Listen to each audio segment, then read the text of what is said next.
বোনের বিয়ের আনন্দ নিমেষেই বিষাদে পরিণত হলো দক্ষিণ 24 পরগনার ঢোলাহাটে।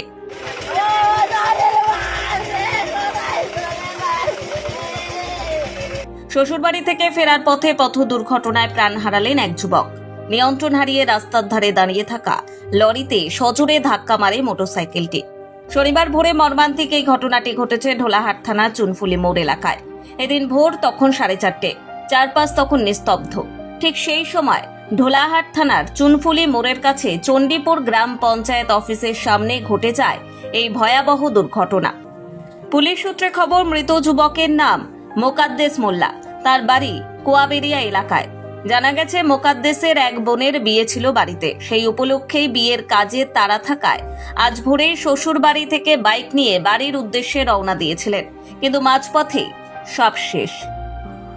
চুনফুলি মোড়ের কাছে রাস্তার ওপর একাধিক লরি দাঁড়িয়েছিল। স্থানীয়দের অনুমান, দ্রুত গতিতে থাকা বাইকটি নিয়ন্ত্রণ হারিয়ে সরাসরি একটি লরির পেছনে ধাক্কা মারে। সজোরে সংঘর্ষের ফলে বাইকটি কার্যত চূর্ণ বিচূর্ণ হয়ে যায়। বেশ কিছুক্ষণ থমকে যায় যান চলাচল। ঘটনার খবর পেয়ে দ্রুত পৌঁছয় ঢোলাহাট থানার পুলিশ। রক্তাক্ত অবস্থায় মোকাদ্দেসকে উদ্ধার করে হাসপাতালে নিয়ে যাওয়া হলে চিকিৎসকরা তাঁকে মৃত বলে ঘোষণা করেন। পুলিশ ইতিমধ্যেই দুমড়ে যাওয়া বাইকটি উদ্ধার করে থানায় নিয়ে গেছে এবং মৃতদেহ ময়না তদন্তের জন্য পাঠিয়েছে।